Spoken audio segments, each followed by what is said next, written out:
speed of human Great style. to welcome first-time guests. Just before I hit record, we were talking about, I think we followed each other forever on Twitter, but we've never actually talked. But Daniel Garza, he's president of the LIBRE Initiative. Now, the LIBRE Initiative, we'll get more into that, rooted in the Hispanic community. They bring people together to advance freedom and opportunity in all sorts of issues. He was born in California's Central Valley, has deep roots, deep ties to Nuevo Leon in Mexico. He's worked in city government, Capitol Hill, and the White House, was a host on Univision.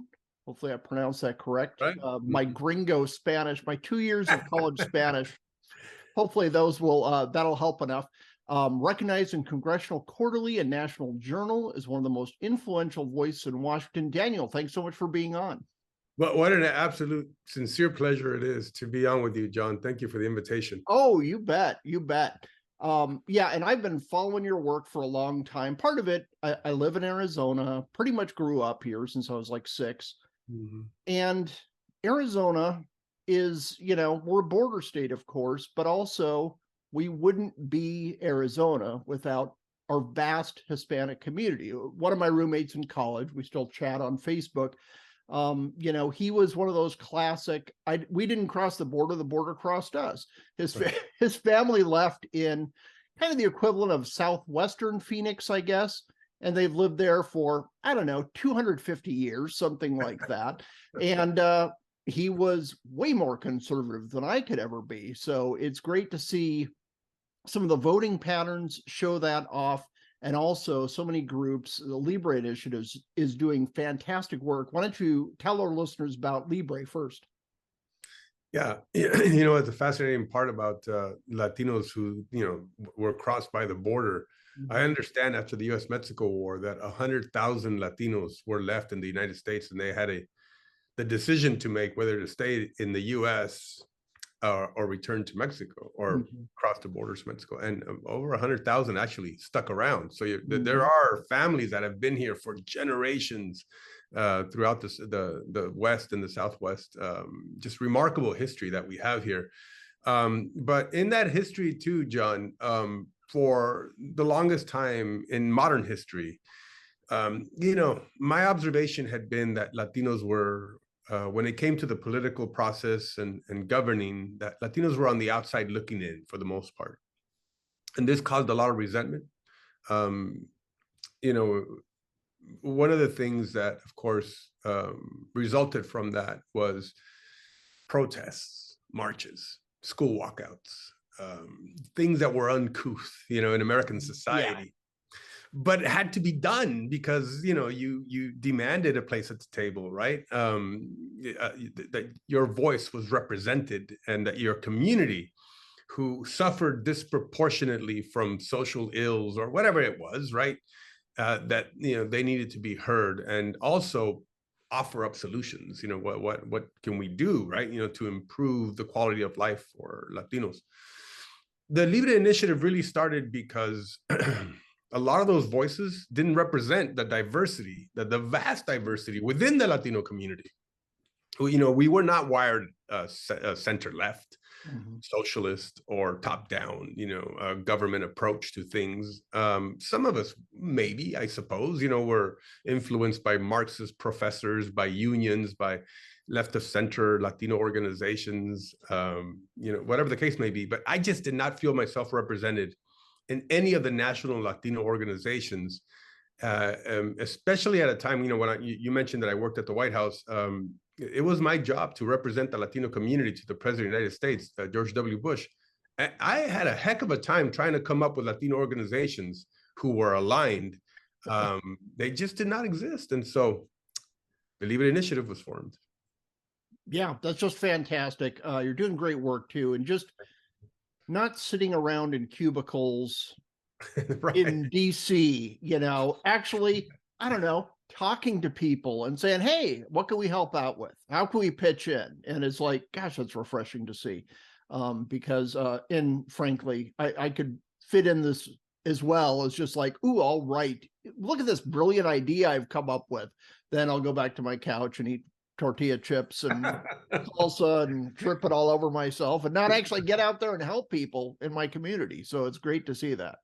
Yeah, well, absolutely. You know, the thing about that too was that for the longest time, I think, you know, Latinos were also to blame because we just sort of sat around waiting for non-Latinos to involve us, to help us be a part of some movement, you know, or to help us legislate or advocate. When, you know, in reality, we are just as American as, you know, as non-Latinos, right? And so why don't we on our own initiative get involved, right? You know, raise our voice and be a vanguard for freedom and the US Constitution and all those things that made America an incredible place of opportunity.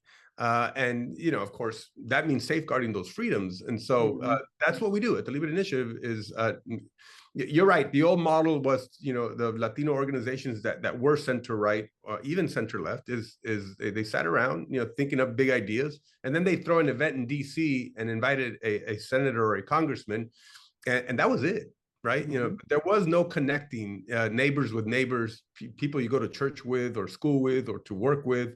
Those are the folks that you need to mobilize, you know, to get informed on the issues and have them advocate and be champions on these policies that matter so much and have such a tremendous impact.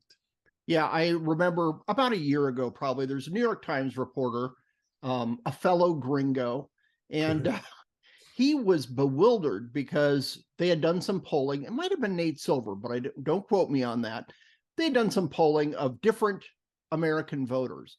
And he was shocked because he says, wow, our immigration relation messaging, it seems like we're polling, I don't know if he called them Latin X or not, but we're polling Hispanic Latino voters on these issues, and they seem to care about things like the economy, bribe, national defense. I'm like, oh my gosh, they're like American voters when you think about it, isn't it? I'm like, and he was bewildered by this. I'm like, are you kidding me?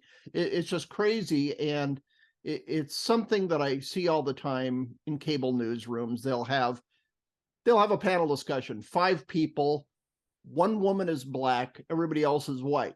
All they do is talk amongst themselves until let's talk about race. And everybody turns their attention to the poor African-American woman. She's like, really? That's all I can comment on? I can't come on the last 15 minutes of discussion. So I think it's... But you know, that misrepresentation that you're talking about comes exactly from these what I was talking about, right? It was like, you know, I don't see myself represented in media. I don't see myself represented in the institutions of government. And so when they talk about Latinos, they talk about immigration. But well, fine. Okay, we care about that too. Don't get me wrong. Yeah. But I want to know what's going to happen with respect to empowering parents to choose the education that they want for their own children. I don't want Medicare for all and have a government takeover of my healthcare. And I don't want to be, you know, burdened so much by taxes and regulations that don't allow me to, you know, start an enterprise, a business, right? And so these things do matter, like they matter to all Americans. But again, it's on us to raise our voice and be represented. And so we are, in a very real way, changing the conversation within the Latino community because we're wrestling it away from, you know, those institutions that who are center left. Right. Now, what have you seen among American voters, American Latinos, over the past 10, 20 years? Because there's a lot of, often with a tinge of panic, concerns about so many people voting for conservative candidates, whoever they might be. The more centrist Democrat or a more conservative Republican. We've had here in Arizona, Juan Ciscomani, huge victory. He gave a Spanish language response to the SOTU, which was absolutely fantastic. So you're just seeing a lot more involvement. Have you noticed just general voting pattern changes over the time you've been doing Libre? Oh, 100%. You know, we first saw it in 2012, 2014, you know, in the Senate races and some of the congressional races where Latinos were starting to vote for, like, I'll give you an example. In Colorado in 2008, Michael Bennet had won 90% of the Latino vote for Senate, right? And Barack Obama had won 85%. So they said, okay, that's it. It's baked in, you know, that Latinos are gone in Colorado. Well, Cory Gardner got 45% in the next Senate election, right? But he did that because, you know, he went into the communities and connected with them in a very real way and talked about all the issues. And, you know, of course, when I say he went into the communities, I mean, he went into the churches, the Chamber of Commerces, you know, wherever Latinos were at, you know, that's where he went, and he hired from the Latino community and spoke to them about, you know, those issues that connected with them. So to the point where we're at now, well, you're starting to see this incredible dramatic shift in South Texas and in Florida and throughout the Southwest. You're really starting to see this shift over to center-right issues. And I think it has a lot to do with a couple of things, John. One is that the Republicans are finally starting to invest, you know, in these sort of outreach and engagement efforts with the Latino community, where they had neglected the minority communities in the past because consultants would say, all you need is the base, that'll get you by. Don't worry about these minority communities. And so they neglected these minority communities. But second, you know, what's happening too is that Latinos themselves are getting engaged and are part of now the political machine. And like, you know, you talked about Ciscomani, we had 5 Latino Republicans flip 5 blue seats. I mean, this is exciting stuff. You know, you had Ron DeSantis, you know, who's doing a heck of a work. You know, his team is doing incredible work with Latino outreach. He won 57% of the Latino vote and won Miami-Dade County. Yeah. Again, these are gains that we are seeing that has the left on their heels in a very real way. And it has, I think, part of it has to do also with the fact that when Republicans put forth really bad candidates, the Democrats are elected and they misinterpret it as a mandate to pass really radical ideas. And especially now during this sort of cultural war that we have, with this sort of wokeism that is taking over America, Latinos are not responding to that. They want, you know, security and police officers in their communities, right? They don't want to be referred to as Latinx, you know, and have their language mutilated like that. Or defined by non-Latinos. And so all these things that are happening, like in the schools and the indoctrination, are getting an adverse reaction in the Latino community. And now they're getting active in their school boards, in their city councils, at the state level with state legislatures, and then of course at the federal level. And you're seeing it translated into votes. Yeah, definitely. And I think just the entire emphasis on, I'll say it's anti any traditionalism or traditional religion, but just the deep antipathy towards of, you know, far left Democrats towards any kind of faith is really damning among every different group, you know, and they don't seem to understand it. It's like they think they're sticking it to, oh, those crazy redneck snake handlers down in Alabama or something, but it's just like, all these cultures that make up what America is, we take that stuff very seriously, and we each do it in our own way. You might have an Episcopalian here, a Catholic there, a Buddhist over there, but whoever you are, wherever you're coming from, that's serious stuff. And that's stuff you learned at your grandpa's knee. And, you know, just to have these kind of dismissive, ooh, I just got a master's degree in philosophy, so I'm going to look down on you. It's like, no, that doesn't work with pretty much anyone. That's right. And it is almost condescending in a very real way, that redistribution is always about taking money or wealth away from white people and redistributing it to minorities. That, you know, you have to reduce the standards in colleges and high schools in order for us to have any kind of entry. That you have to, that you lower the expectations on everything when it comes to minorities. Instead of redistributing the earned wealth of others, you should redistribute education and equal opportunity. That's where I think you should focus. But instead, of course, we get more massive government spending. And then we have, of course, this sort of the almost a browbeating of white people into, you know, a guilt complex about the wealth that they have, or generational wealth that, you know, their parents before them passed on to them.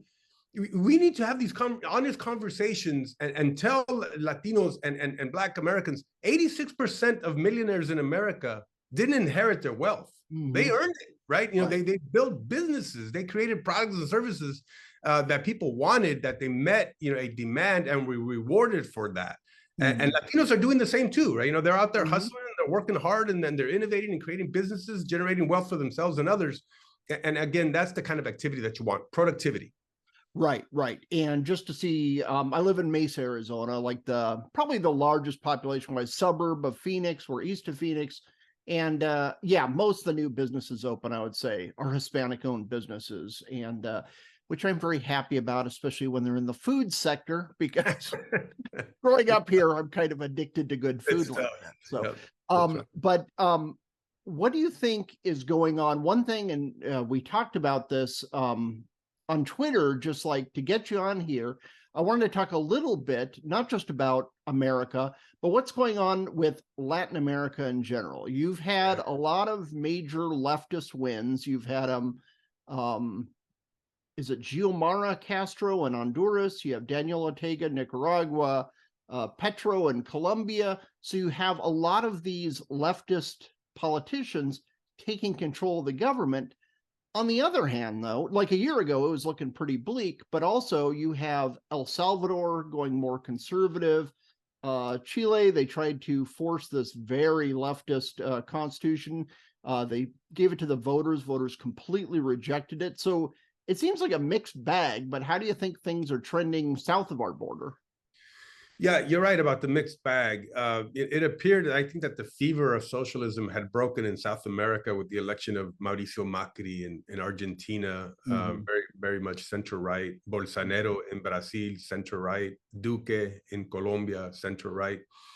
And then, of course, in Uruguay with Luis Lacalle Pou, who is very much center-right. In fact, he didn't even invite any other South American leader to his inauguration, you know, because he's just so unaligned with them. That's based. Right, it is based. But now, of course, you got from the very tippy top, you have Trudeau in Canada, Biden in America, AMLO in Mexico, and then you rattled off all the Central American, maybe with the exception of Bukele in El Salvador, you know, very left of center. But now we have from the very bottom, you know, Argentina with Alberto Fernandez, Bolivia, Luis Alberto Arce, Lula in Brazil, Chile, Boric. I think you mentioned it, Boric, who's the newfangled kind of like, you know, glamour boy. Chilean Trudeau kind of. Yeah, exactly right. Yeah. And of course, Petro, which is like tragic in Colombia. I thought Colombia was invulnerable, but apparently not. And so Ecuador was lost a while back.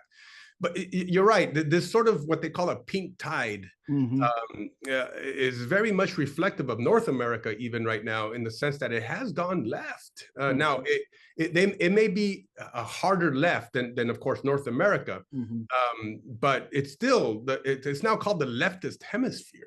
Because, you know, North and South America, you know, it is this insistence of equity, this insistence of wanting, you know, equality for all. But we know what you know, socialism gets us. Now, they'll argue that, of course, it's not socialism. This sort of, you know, social or democratic socialism is more the use of expanding government, you know, to try to fill gaps and needs. But it is very much socialist type systems that do the heavy redistribution of wealth, the el saqueo, they call it, right? The looting of private property and the expropriation of companies and sectors of the economy, the nationalization, right, of these sectors, massive government spending and the regulating. This whole environmental thing has given them an excuse, right, to now impose these heavy regulations, like a Petro who says that he believes in zero consumption of petroleum and fossil fuels. Your name is Petro. His name is Petro, right? Yeah, so it is very much, this isn't a good trend that we're on right now, but it's just this distortion of what the free markets do and what the free markets are about. And the same thing that is happening in American universities, this indoctrination of the evils of capitalism and capitalists, right? Yeah, so If we're not careful, we are going to be just as hard left here real soon if we don't win over minority communities, our youth in the universities, reclaim that territory back and sing about the praises and the moral cause of free markets. Otherwise, we're going to be in trouble. South America is. Right, definitely. And we're also going to see a whole lot of more people wanting to immigrate to the United States. If you have like Honduras starting to collectivize property and things, all that's going to do is destroy jobs, hurt their economy even worse, especially after COVID and all those disruptions. There's a community, there's an island off the coast of Honduras, part of Honduras, called Roatan. And there's a community called Prospera there, which is it was approved by the government. It's in the Constitution, very low tax, very clean regulations, kind of a very libertarian leaning state. And yeah, they had to change the government to a leftist. And they're like, oh, okay, all these bets are off. I know it's in our Constitution. I know you got all the law passed. Don't matter. And so they're kind of fighting for survival, saying, no, we have good legal basis. And I kind of think of that. It's like the left is, they aren't terrified that, oh, they're conservative and that's bad for people. They're terrified that it's going to work, because if it works, then it'll kind of prove the far left to be a complete sham. Well, and it is, right? Because, of course, inherent in the far left is the system of socialism, and we know what happens there. But you talked about some of these tactics by the left. One of them, of course, is to change election laws immediately so that they continue to stay in power. AMLO is trying to do that right now in Mexico.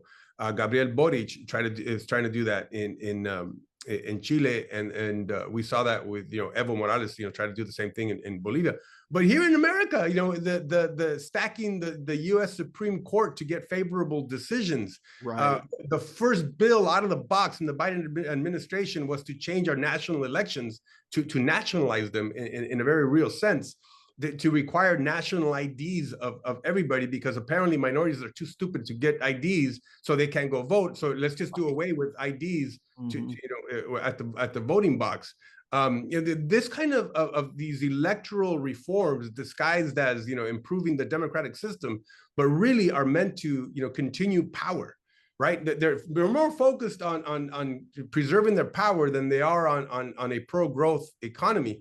The same thing is happening in South America. Gabriel Boric, for example, you mentioned it about the Constitution. He filled it with a bunch of little, chock full of a grab bag of goodies for the indigenous, for feminists, for the environmentalists.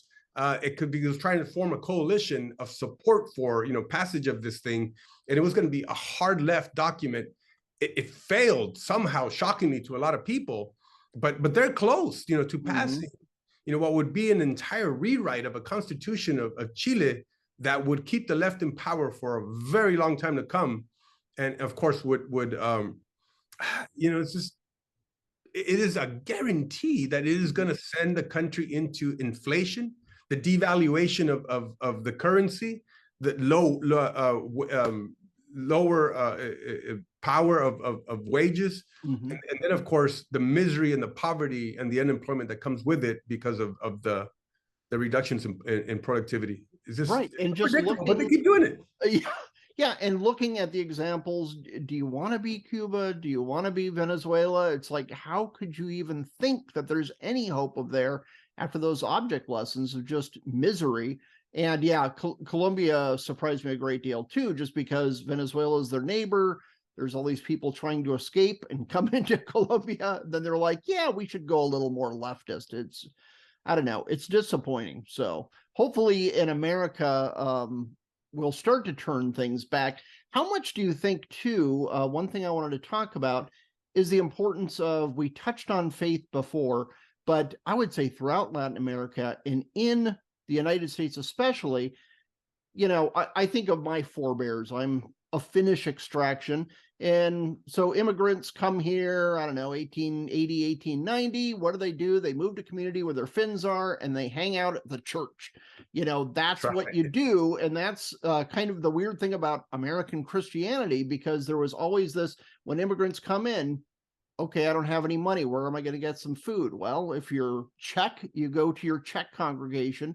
And I know living in Arizona, you see that all the time. Evangelical churches, you see it Right. with Catholic churches, of course. Congregating there, getting to know each other, and really working on the social model that has nothing to do with government, but it's neighbors helping neighbors.